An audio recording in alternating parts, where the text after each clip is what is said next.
నమస్తే. నేను మీ Kalaratna Mallam Ramesh, senior journalist. సాధారణంగా ఉన్నత స్థాయిలో ఉన్న నాయకులు ఎవరైనా విమర్శించేటప్పుడు ఒక పద్ధతి, ఒక భాషా విధానం, ఒక సంస్కారం ఉండాలి. జేసీ ప్రభాకర్ రెడ్డి మీ అందరికీ తెలుసు. ఆయన జేసీ దివాకర్ రెడ్డి గారి సోదరుడు. ఆయన ఒక సందర్భంలో మొన్ననే మాధవీలత అనే సినిమా నటిని దూషించాడు.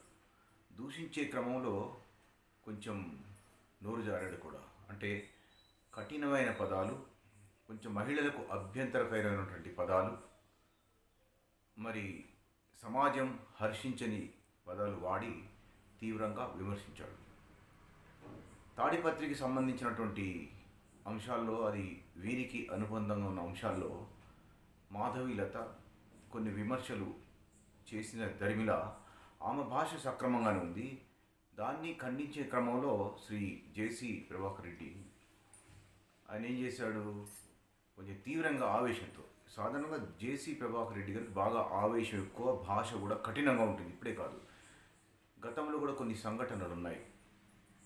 ఆయన బస్సులు బాగా పెద్ద సంఖ్యలో నడపటం, బస్సులకు సంబంధించిన అంశాల్లో ప్రభుత్వాన్ని ఇన్ఫ్లుయెన్స్ చేయటం లేదా బెదరగొట్టడం, బెదిరించడం జరుగుతుందనేది కూడా ఉంది. గతంలో ఉమ్మడి రాష్ట్రంలో ఉన్నప్పుడు ట్రాన్స్పోర్ట్ కమిషనర్, అడిషనల్ కమిషనర్, ఆ తర్వాత అధికారి, కమిషనర్ తర్వాత ఉన్నటువంటి కమిషనర్ ఐఏఎస్, నాన్ ఐఏఎస్ అధికారిని కూడా ఆయన పట్ల కూడా కొంచెం దురుసుగా ప్రవర్తించారనేటువంటి ఒక వార్త పట్ల వచ్చింది. ఆ తర్వాత లోకల్ ఇష్యూస్లో కానీ ఒక దశలో వైఎస్ జగన్ కూడా కొంచెం గట్టిగానే విమర్శించాడు, కొంచెం గట్టి పదాలతోనే. రాజకీయంగా వేరే విషయం, వాళ్ళు విమర్శిస్తారు, ఈయన విమర్శిస్తారు, వారు శిక్షిస్తారో లేకపోతే నోటీస్ ఇస్తారో, అది అప్పుడు పవర్లో ఉన్నాడు జగన్మోహన్ రెడ్డి. కానీ సాధారణ పౌరుల్ని, ఏమీ చేయలేని వారిని, లేదా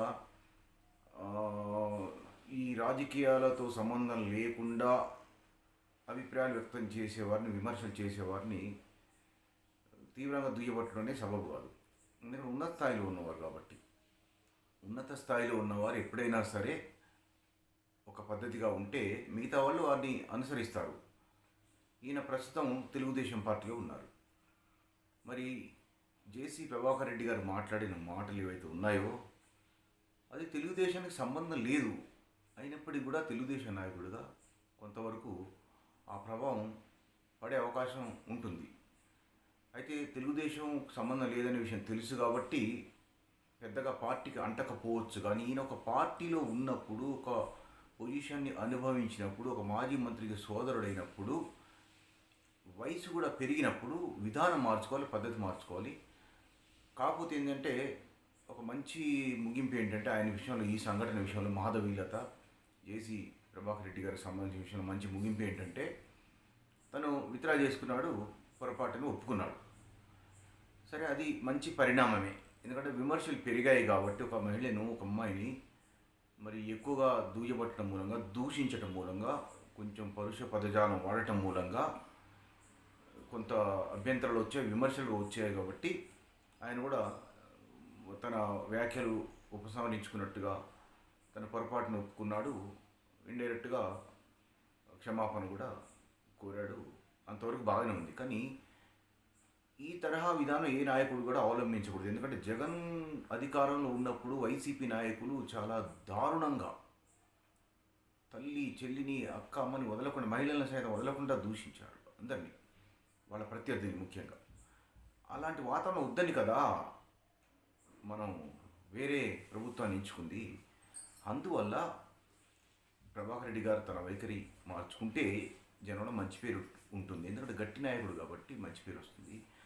అంతేకాకుండా ఇతర నాయకులు కూడా ఈ విధానం పట్ల సుముఖంగా ఉండకుండా, భవిష్యత్తులో ఇలాంటి ఏ నాయకుడు అయినా సరే మాట్లాడకుండా ఉంటే మంచిదనేది నా అభిప్రాయంగా, ప్రజా అభిప్రాయంగా నేను మీ అందరికీ తెలియజేస్తూ, ఇలా దూషించే విధానం, రాజకీయ నాయకులు మరి భాషని ఎక్కువగా మాట్లాడకూడని పద్ధతిలో మాట్లాడే విధానం మంచిది కాదనేది మనం ముందుగా అవగతం చేసుకోవాలి. ఇది కామన్ అనే విధానం నుంచి మనం బయటపడి ఇతర నాయకులు కూడా మరి ఇలాంటి భాషను వాడకుండా ఉంటే మంచిదనేది తెలుగు రాష్ట్రాలకు సంబంధించినటువంటి ఒక సంస్కృతిని గుర్తు చేస్తూ మీ వద్ద సెలవు తీసుకుంటున్నాను. నమస్కారం.